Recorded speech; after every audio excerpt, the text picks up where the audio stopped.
Assalamualaikum warahmatullahi wabarakatuh. Apa kabar teman-teman semua? Semoga teman-teman semua sehat, baik. Di sini saya ingin membahas soal mengenai materi perkuliahan matematika, ekonomi, dan bisnis. Di sini ada 4 soal, nomor 1, 2, 6, dan 7. Kita masuk ke nomor yang pertama.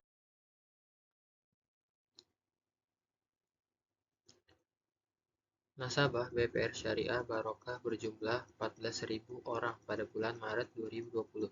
Diperkirakan jumlah nasabah akan meningkat sebanyak 50 orang setiap bulan. Jika tidak terjadi guncangan ekonomi, berapa jumlah nasabah pada bulan Januari? Pada soal ini diketahui suku awal nasabah BPR Syariah Barokah itu berjumlah 14.000 orang pada Maret 2020. Sini pakai rumus deret aritmatika ya teman-teman. Diperkirakan jumlah nasabah akan meningkat sebanyak 50 orang. Nah, diperkirakan jumlah nasabah akan meningkat sebanyak 50 orang, berarti di sini ada pembeda setiap bulannya, yaitu bedanya itu sekitar 50 orang.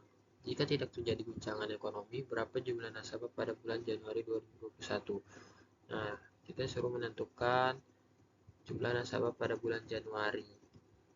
Kita pakai rumus deret aritmatika, yaitu SN sama dengan A plus N min 1 dikali B, di mana A itu adalah nilai suku pertama, B adalah beda atau selisih, N jumlah suku, dan SN yang akan kita cari adalah nilai suku ke N.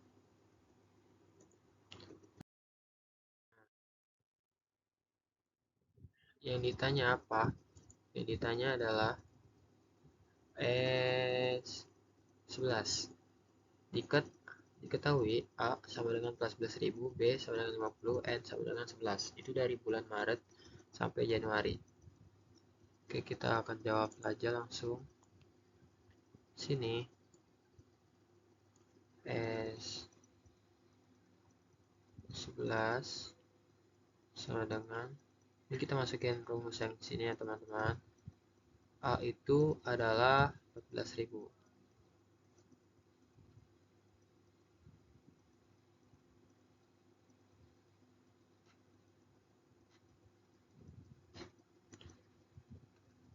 Ditambah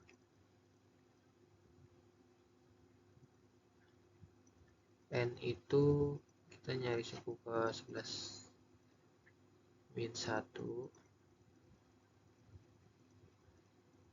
kali bedanya itu berapa? Bedanya 50. Nah, tinggal kita hitung.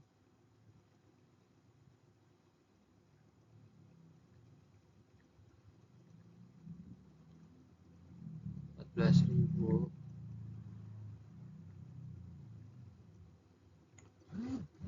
ditambah 11 kurang 1, 10.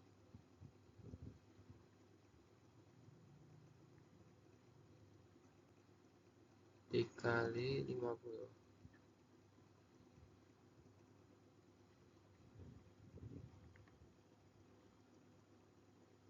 Jadi 14.000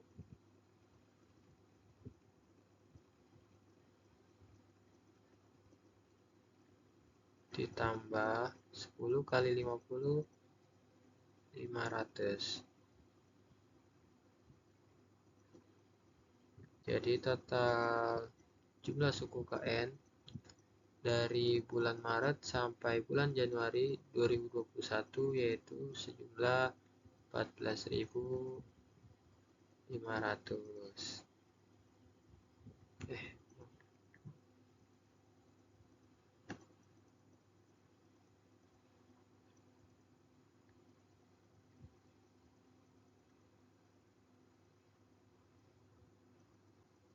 Oke.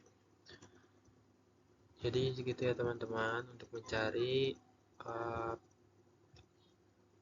jumlah suku ke N dari rentang waktu tertentu. Next ke soal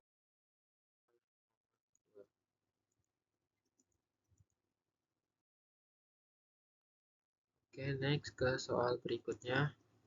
Stok barang PT Amanah pada bulan Februari 2020 adalah 200. Diperkirakan rata-rata permintaan barang pada usaha tersebut adalah 40. Berapakah stok barang pada bulan Desember 2020?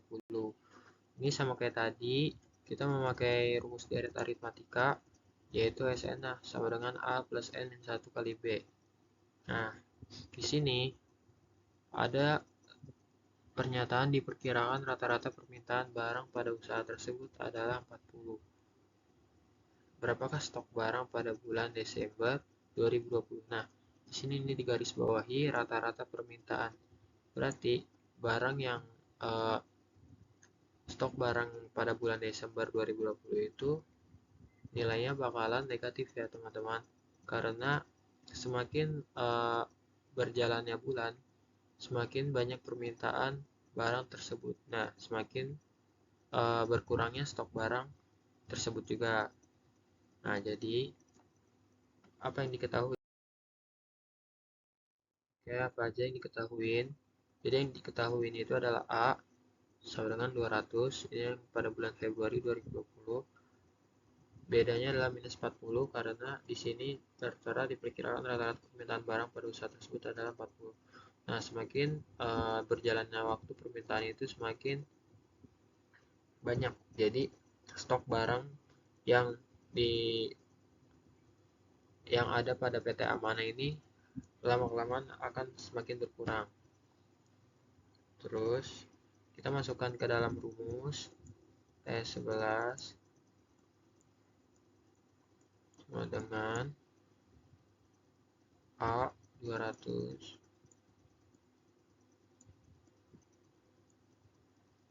ditambah N 11 minus 1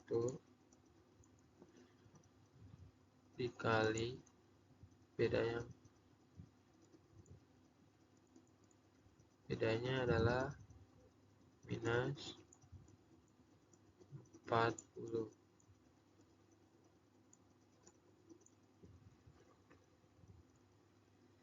Sama dengan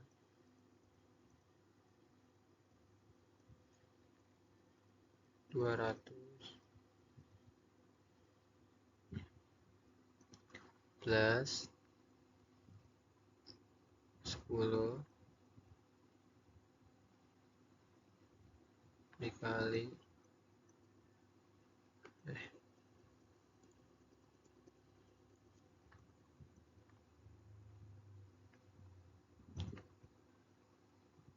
minus 40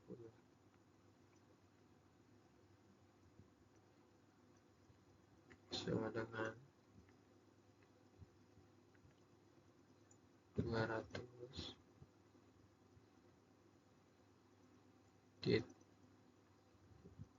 ditambah 10 dikali minus 40 sama dengan minus 400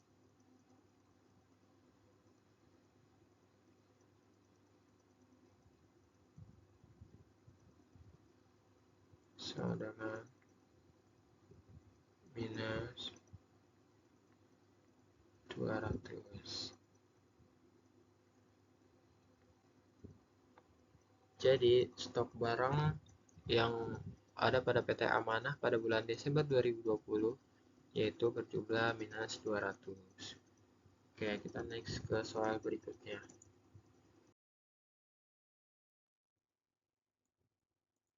Ini jawabannya. SN sama dengan A plus N min 1 kali B. Sama S11 sama dengan 200 plus min 1 dikali minus 40. S11 sama dengan 200 plus 10 dikali minus 40. S11 sama dengan 200 minus 400. Jadi jawabannya adalah minus 200.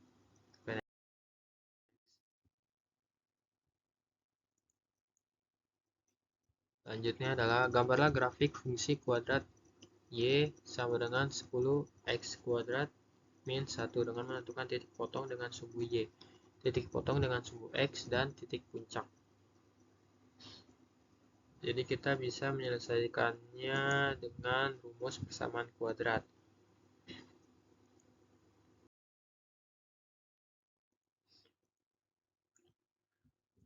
Diketahui A sama dengan 10. Ini didapat dari, karena ini persamaan kuadrat, itu AX kuadrat plus BC plus C sama dengan 0. Nah, yang ada di depan, yang 10X pangkat 2 ini A.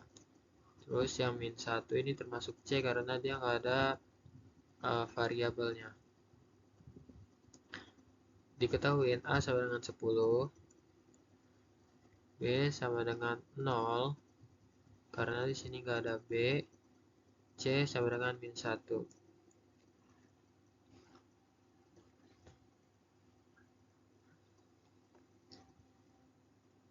Yang ditanya grafik fungsi kuadrat, titik potong sumbu X, titik potong sumbu Y, dan titik puncak.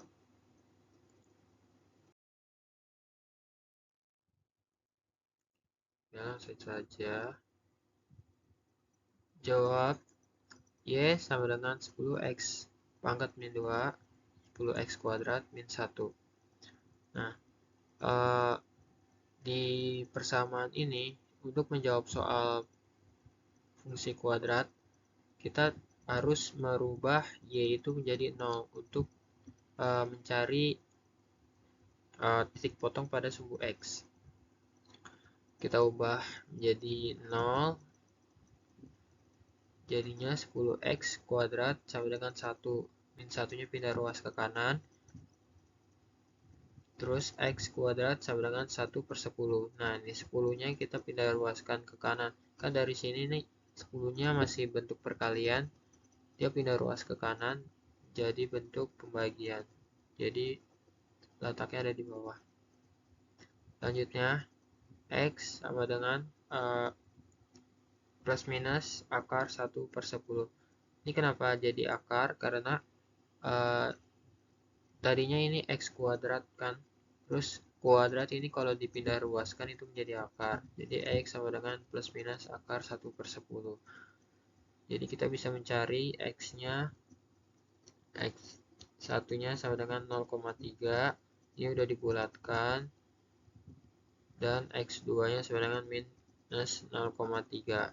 Ini kenapa ada, tadinya ini nggak ada plus minus, ini tiba-tiba ada plus minus, karena dalam persamaan fungsi kuadrat ini kita dalam menentukan grafik itu harus simetris, jadi ada yang minus, ada yang positif.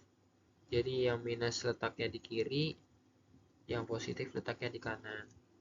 Jadi gitu teman-teman. Terus selanjutnya kita menentukan titik puncak dengan rumus X sama dengan minus B per 2A sama dengan minus B-nya ini sama dengan 0 karena tadi B-nya nggak ada. Terus per 2 dikali 10, A-nya 10 sama dengan 0. Nah, kalau udah menentukan ini, kita substitusikan X ke dalam fungsi kuadrat yang tadi, yang Y sama dengan 10X kuadrat min 1. Nah, jadi X-nya adalah 0, masukin ke fungsi kuadrat itu, jadi Y sama dengan 10 dikali 0 kuadrat minus 1. Y sama dengan 0 min 1, Y sama dengan min 1. Kita dapat menentukan Y min 1.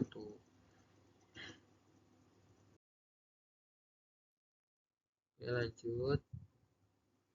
Kita gambar grafiknya.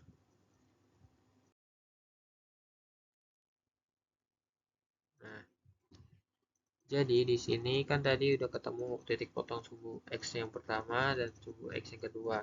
Di sini ada minus 3. Di sini ada 3. Di sini 0, ya.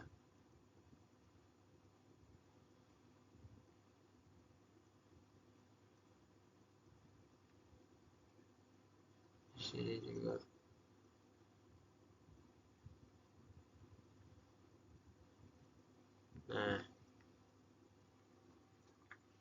Nah, titik puncaknya itu tadi Y sama dengan minus 1. Di sini.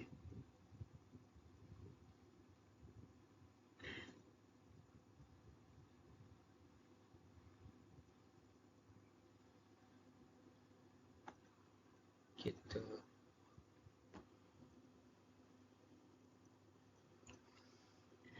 Next.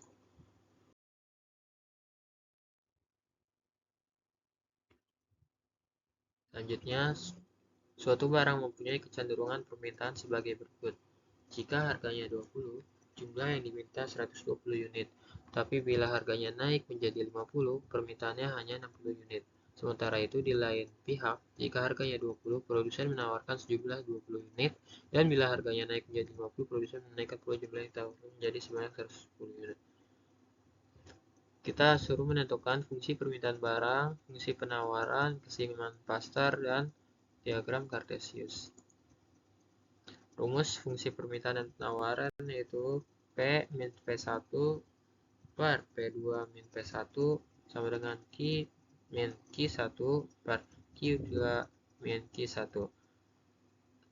Dan rumus keseimbangan pasar yaitu QD sama dengan QS. QD untuk permintaan dan QS untuk penawaran.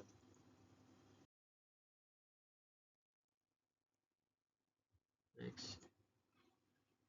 Diketahui P1 sama dengan 20, harga awalnya 20, dan P2 sama dengan 50 saat harga naik.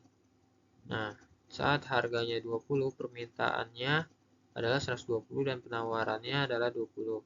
Saat harganya 50, permintaannya 60 dan di lain pihak penawarannya itu 120 pada harga 50.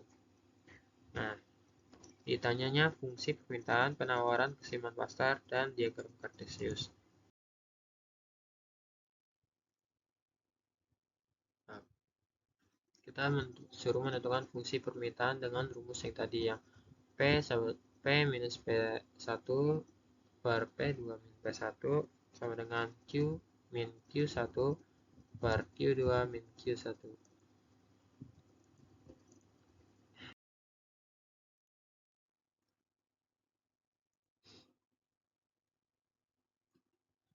Fungsi permintaan.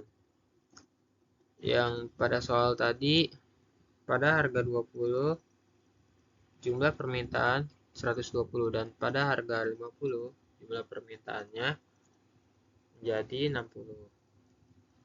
Sini kita masukkan ke rumus P1 sama dengan 20 per P2 min P1. P2-nya 50, P1-nya 20. Jadi P min 20 per 50 dikurang 20 sama dengan Q min 120 per 60 min 120. P min 20 ini hasil penjumlahan 30 dari 50 dikurangin oleh 20 sama dengan Q minus 120 dan per min 60 hasil pengurangan 60 minus 120 dikali silang 30 Q didapat dari 30 dikali Q minus 3600 didapat dari 30 dikali minus 120 sama dengan min 60P didapat dari min 60 dikali P plus 1200 didapat dari minus 60 dikali minus 20. 30, selanjutnya 30Q sama dengan min 60P plus 1200 ditambah 3600. Kita jumlahkan yang 1200 plus 3600 menjadi 4800. Jadinya Q sama dengan min 60P plus 4800 per 30. Jadi kita bisa mendapat fungsi permintaannya yaitu sama dengan minus 2P plus 160 atau bisa juga dibalik menjadi 160 min 2P. Selanjutnya soal yang B, fungsi penawaran. Sama kayak rumus fungsi permintaan, kita tinggal kali silang dari P min 20 per 30 hasil penjumlahan dari 50 min 20 sama dengan Q minus 20 per 90 hasil pengurangan dari 120 minus 20. Nah, didapat 30Q sama dengan 600, 90P minus 1800. Tinggal kita pindah ruaskan yang 600 jadi positif minus 600, pindah ruas ke kanan menjadi plus 600. Jadi 30Q sama dengan 90P minus 1800 plus 600. 1800 minus 1800 plus 600. Berarti menjadi 1000 minus 1200. Lanjutnya kita langsung nyari Q dengan pindah ruaskan 30. Q sama dengan 90P minus 1200 per 30. Jadi kita bisa menentukan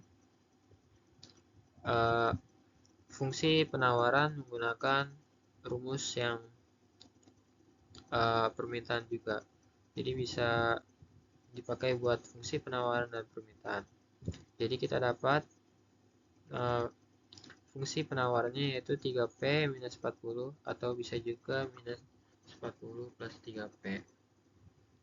Nah, soal yang C, untuk menentukan keseimbangan pasar itu dapat ditentukan oleh fungsi permintaan dan penawaran. Jadi sebelum menentukan keseimbangan pasar kita harus menentukan terlebih dahulu permintaannya berapa, penawarannya berapa. Jadi QD sama dengan QS. Fungsi permintaan sama dengan fungsi penawaran. Fungsi permintaannya 160 minus 2P dan fungsi penawarannya sama dengan minus 40 plus 3P. Tinggal kita pindah ruaskan yang biar sejajar nilainya, yaitu 160 plus 4P plus 40 sama dengan 3P plus 2P. 160 tambah 40 sama dengan 200, 3P tambah 2P sama dengan 5P. Jadi 5P sama dengan 200. Jadi kita bisa menentukan P sama dengan 200 dibagi 5 sama dengan 40. Lalu kita masukkan ke persamaan. Sebenarnya ini kita bisa masukkan juga di persamaan fungsi penawaran. Cuman ini saya masukkan ke dalam fungsi permintaan. Jadi bebas ya teman-teman, mau masukin kemana saja, hasilnya akan tetap sama. Jadi QD sama dengan 160 minus 2P. QD sama dengan 160 minus 2 kali 40. P-nya tadi udah ditentuin, hasilnya 40. QD sama dengan 160 minus 80, jadi hasilnya QD-nya sama dengan 80. Ini masuknya ke Q ya teman-teman, bukan QD lagi. Ini salah nulis. Jadi keseimbangannya yaitu Q, P sama dengan Q-nya 80, P-nya sama dengan 40. Oke, soal yang terakhir, yang D, menentukan diagram Cartesius. Nah, untuk menentukan diagram Cartesius, kita harus menentukan setiap koordinat titik Q dan titik P. Nah, untuk menentukan koordinat titik Q dan titik P, itu ada dua garis lurus, yaitu garis fungsi permintaan dan garis fungsi penawaran. Nah, kita menentukan terlebih dahulu fungsi garis fungsi permintaan, yaitu QD sama dengan 160 min 2P. Koordinatnya, cara mencarinya adalah jika kita ingin mencari P, maka kita letakkan Q dengan nilai 0. Jadi semisal kita masukkan Q sama dengan 0, jadi sisanya 160 min 2P. Nah, min 2P pindah ruas ke kiri, jadi 2P sama dengan 160. P sama dengan 160 dibagi 2 sama dengan 80. Jadi koordinat yang pertama 0,80.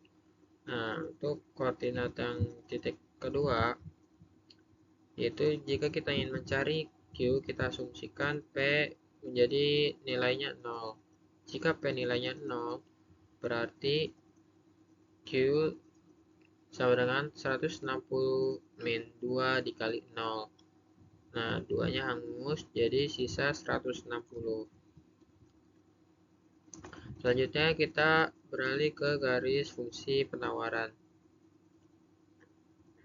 Untuk mencari koordinat di garis fungsi penawaran, sama kayak cara yang tadi, jika kita ingin mencari P, kita asumsikan Q jadi nilainya 0.